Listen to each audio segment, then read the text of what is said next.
உங்க பேர் என்ன? അഞ്ജലി. ശ്രീപ്രിയ. ഓര്? തൃശ്ശൂര്.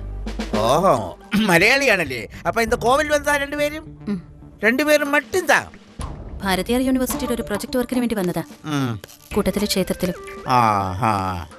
நான் இங்க இருக்கும்போது நீங்க பயப்பட வேண்டாம். உங்க மாலை போயாச்சு இல்லையா? இவரில் யாராണ് உங்களோட மாலை പൊട്ടിച്ചത്? சொல்லுங்க.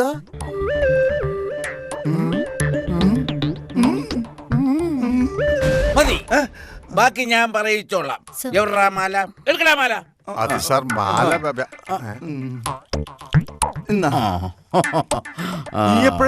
ഞാൻ എടുത്തതല്ല, ഇത് എന്റെ മാലയാണ്. ഈ കുപ്പുസ്വാമി ആരാണെന്ന് தெரிஞ்சதா? മാല ഇനിയെങ്കിലും ഇത് സൂക്ഷിച്ചു വെക്കാം. ഇതല്ല എന്റെ മാല. എന്റെ മാല സ്വർണ്ണമാലയാ. എവിടാ സ്വർണ്ണമാല? എന്റെ കയ്യിലുള്ള ഒരേ ഒരു മാല ഇതാ. 10 രൂപ കൊടുത്ത അറുമുഖത്തിന്റെ കടയിൽ നിന്ന് വാങ്ങിച്ചതാ. സ്വർണ്ണമാല എന്റെ ജീവിതത്തിൽ ഞാൻ ഇട്ടിട്ടില്ല. അപ്പൊ പിന്നെ നീ എന്തിനിടയ്ക്ക് മാല ഒരു സാറിന് കൊടുത്തു? മാല ചോദിച്ചപ്പോ ഞാൻ എന്റെ മാല എടുത്തു കൊടുത്തു. എന്റെ പൊന്ന് സാറേ, ഇവര് പറഞ്ഞ മാല ഞാൻ എടുത്തിട്ടേ ഇല്ല.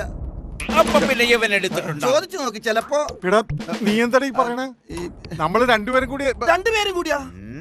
ഞാൻ എടുത്തിട്ടില്ല. ഞാനും എടുത്തിട്ടില്ല. അപ്പൊ രണ്ടുപേരും കൂടി എന്ന് പറഞ്ഞ എന്തിനാ? നമ്മള് രണ്ടുപേരും കൂടിയല്ലേ കാവടി അന്വേഷിച്ചു പോയത്. അതെ. അതിനിടയിൽ ഞാൻ എങ്ങനെ മാല എടുക്കണത്? എന്നാ അത് പറയട്ടെ. അപ്പൊ എടുത്തിട്ടില്ല. എന്റെ പൊന്ന് സാറേ, എന്റെ പൊന്ന് പെങ്ങാമാരെ, ഞങ്ങൾ എടുത്തിട്ടില്ല. നമ്മൾ തമ്മിൽ കാണുന്ന തന്നെ ആദ്യമായിട്ടല്ലേ? അതേടാ, ഒരാളെ പരിചയപ്പെട്ടതിന് ശേഷമാണ് മാല മോട്ടിക്കുന്നത്. അയ്യോ, ഈ കുള്ള നീ ആര് കിട്ടിയാ വിളയാടുന്നത്? വിളവെടുത്തതല്ല, ഒന്ന് പറഞ്ഞു കൊടുക്കും മോളെ. മാഡം, ഇവരല്ല സർ, ഇവരല്ല മാല പൊട്ടിച്ചത്. കണ്ടോ? പിന്നെ എന്നോട് ചോദിക്കണേ, ഞാൻ എങ്ങനെ കാണാനാ? ഞാൻ എടുത്തിട്ടില്ല നിന്നോട് എത്ര പ്രാവശ്യം പറഞ്ഞു? അതല്ലെന്ന്, നമ്മളല്ല എടുത്തെന്ന കുട്ടി പറഞ്ഞത്. അതിനത് കേട്ടോന്നല്ലേ ഞാൻ ചോദിക്കണത്. അതല്ലേ പറഞ്ഞത്. ഞാനൊരുത്തരുടെ വഴി വിരിഞ്ഞ പോലെ നിൽക്കുമ്പോ ചോദ്യം ഉത്തരവൊക്കെ നിങ്ങൾ തന്നെ നടത്തിയാൽ മതിയോ? എന്താണ് ചിരിക്കുന്നത്? അല്ല സാറ് വടിയെങ്കിലും വിഴിക്കല്ലോ, ഞങ്ങള് രാവിലെ മുതൽ പട്ടിണിയാ. എന്റെ പൊന്നു സാറേ, ഇനിയെങ്കിലും ഞങ്ങൾ പൊക്കോട്ടെ. ഞങ്ങള് തിരുടന്മാരല്ലാന്ന് തെളിഞ്ഞില്ലേ? കുരുടന്മാരോ? കുരുടന്മാരല്ല, തിരുടന്മാര്. എനക്ക് തരും. അപ്പൊ സാറേ ഞാൻ അങ്ങോട്ട് ഞാൻ പോട്ടോ. ആ ശരി. അയ്യോ, അയാൾ പോയപ്പോ